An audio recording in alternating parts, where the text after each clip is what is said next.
Salam Bapak Ibu Saudara yang dikasihi Tuhan, salam sejahtera buat kita sekalian pada kesempatan yang baik ini. Sebagaimana Bapak Saudara ketahui bahwa saya boleh berada di open space atau di outdoor, di mana latar belakang daripada tayangan ini adalah kolam renang, dan kita boleh menikmati suasana yang cerah dari langit yang cerah berkat Tuhan buat saudara dan saya. Dan pada kesempatan yang baik ini kita tidak akan membuang waktu, tapi justru akan mempergunakan dengan baik suasana yang indah dari Tuhan untuk merenungkan firman Tuhan. Karena itu saya senang sekali boleh berjumpa kembali dalam renungan firman Tuhan kali ini. Yang saya rindu, saya ingin meneruskan dari serial tentang kemuritan kita sebagai orang Kristen di dalam Yesus Kristus, bahwa orang Kristen tidak hanya percaya saja, tapi juga harus menjadi murid, harus menjadi pengikut Tuhan yang sejati. Karena itu tanda yang kedua sebagai seorang murid Kristus adalah bagaimana orang itu harus belajar dari gurunya. Orang yang belajar adalah orang yang menjadi murid, dan orang yang belajar adalah ingin mencapai sesuatu sampai dia menamatkan pelajarannya. Oleh karena itu Bapak Ibu Saudara yang dikasihi Tuhan, firman Tuhan kali ini saya ambil dari Lukas pasal 6 ayat yang ke-40 yang berbunyi demikian buat saudara dan saya.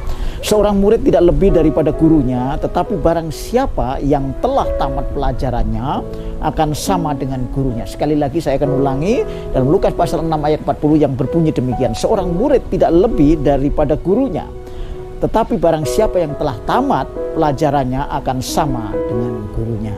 Ini dengan kata lain Tuhan Yesus mengatakan kepada murid-muridnya dan kepada kita sekalian sebagai orang Kristen, bahwa kita sebagai pengikut Kristus itu adalah seorang murid. Dan seorang murid itu tidak mungkin tidak belajar. Karena itu Bapak Ibu Saudara, hari ini renungan firman Tuhan bahwa tanda sebagai seorang murid, saudara dan saya sebagai orang Kristen dan pengikut Tuhan, kita belajar.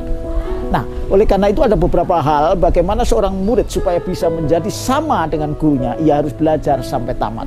Ada 3 hal yang perlu kita perhatikan supaya kita boleh menjadi seorang murid dengan cara belajar sehingga sampai tamat. Yang pertama Bapak Ibu Saudara, kita baca di dalam Matius pasal 5 ayat 6, yaitu bahwa seorang murid yang mau belajar dan mau berhasil sampai seperti apa yang gurunya inginkan, artinya tamat, selesai dengan baik dari pelajarannya, adalah bahwa berbahagialah orang yang lapar dan haus akan kebenaran, karena mereka akan dipuaskan.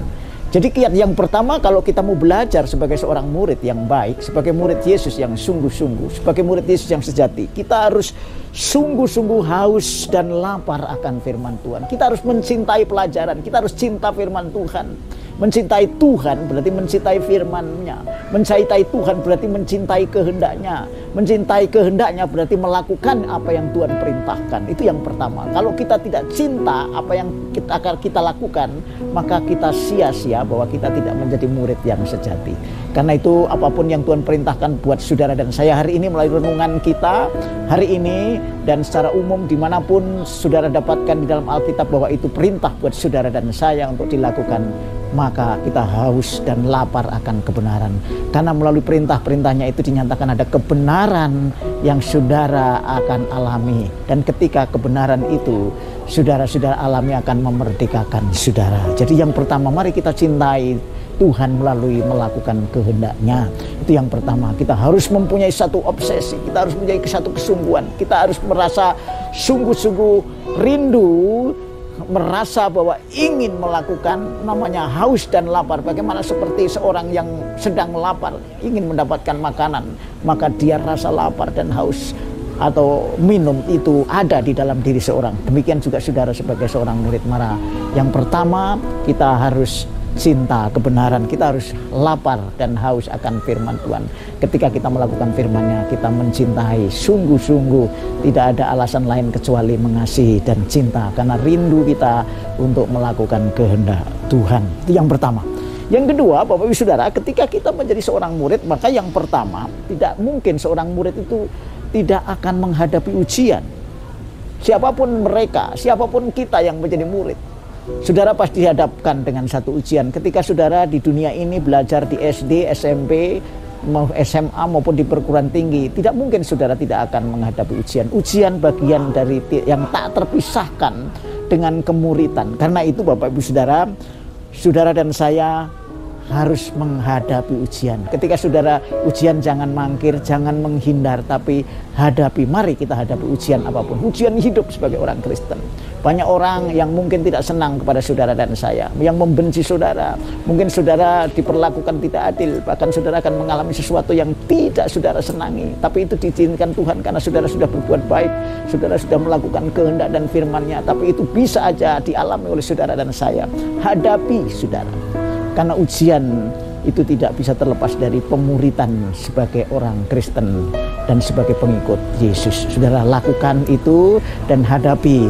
Sebab firman Tuhan di dalam 1 Korintus pasal 10 ayat 13 dikatakan di sana sebagai kekuatan buat orang percaya ketika saudara dihadapkan dengan satu pencobaan atau ujian yang demikian bunyinya. Pencobaan yang kamu alami ialah pencobaan yang biasa, yang tidak melebihi kekuatan manusia. Sebab Allah setia dan karena itu Ia tidak akan membiarkan kamu dicobai melampaui kekuatanmu. Pada waktu kamu dicobai, Ia akan memberikan kepadamu jalan keluar sehingga kamu dapat menanggungnya. Jadi hadapi saja, karena kekuatan pencobaan tidak melebihi dari kekuatan kita, di mana Tuhan akan membantu dan menolong saudara sehingga saudara akan menemui jalan keluar bersama dengan Tuhan. Sebab Tuhan ada di pihak saudara dan saudara pasti bisa menghadapi. Makanya jangan hindari jika ada masalah, ada pencobaan, karena itu bagian daripada proses pemuritan yang saudara harus alami supaya saudara menjadi serupa dengan guru saudara, yaitu Yesus Kristus. Itu yang kedua. Bapak Ibu Saudara, yang ketiga, kalau kita menjadi seorang murid dan kita harus belajar, maka kita tidak akan terlepas bahwa tujuan daripada kita belajar itu harus lulus, harus menang atas pencobaan. Karena itu saudara, mari saya mengajak di dalam poin yang ketiga itu, jangan sampai kita tawar hati, jangan sampai kita lemah, tapi mari kita tetap setia. Apapun yang saudara hadapi dengan pencobaan yang Tuhan izinkan buat saudara dan saya, saudara pasti menang. Karena di roh yang ada di dalam saudara lebih kuat atau lebih besar daripada roh yang ada di dunia ini. Roh Kudus tinggal di dalam hati saudara dan saya, memberikan kekuatan. Firman-Nya adalah janji ya dan amin yang tidak akan berubah. Pasti akan menguatkan saudara, dan saudara pasti akan menjadi pemenang atas segala pencobaan, atas segala godaan, atas segala tantangan, karena Tuhan menyertai saudara. Saya bacakan di dalam ayat yang ketiga atau yang terakhir daripada renungan kita kali ini, bahwa saudara pasti menang atas pencobaan, yaitu Yakobus pasal pertama ayat 12 yang berbunyi demikian, berbahagialah orang yang bertahan dalam pencobaan, sebab apabila ia sudah tahan uji berarti menang. Saudara, ia akan menerima mahkota kehidupan yang dijanjikan Allah kepada barang siapa yang mengasihi Dia. Jadi Bapak Ibu Saudara, biarlah pada kesempatan yang baik saat ini saudara kita menang atas pencobaan. Karena tujuan akhir dari pemuritan kita sebagai seorang murid, kita harus lulus ujian, kita harus menang atas pencobaan. Karena itu bertahanlah di dalam pencobaan, sebab Tuhan akan memberikan mahkota kehidupan yang dijanjikan. Bahwa janji Tuhan, mahkota kehidupan yang kekal itu ya dan amin. Dan bukan seperti dunia ini memberikan satu mahkota yang sementara, tapi janji Tuhan, mahkota itu adalah kekal buat setiap orang yang mengasihi Dia. Oleh karena itu kembali ada 3 hal sebagai seorang murid yang mau belajar. Pertama, harus haus dan lapar akan firman Tuhan, yaitu mencintai Tuhan, mencintai firman-Nya dan melakukannya. Yang kedua, sanggup menghadapi tantangan dan cobaan apapun. Jangan dihindari setiap masalah yang datang, tapi hadapi bersama dengan Tuhan. Yang ketiga, mari pasti kita menang atas segala cobaan dan tantangan.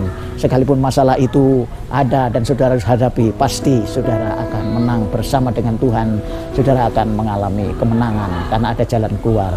Tuhan menyertai Bapak Ibu Saudara sekalian. Haleluya. Amin.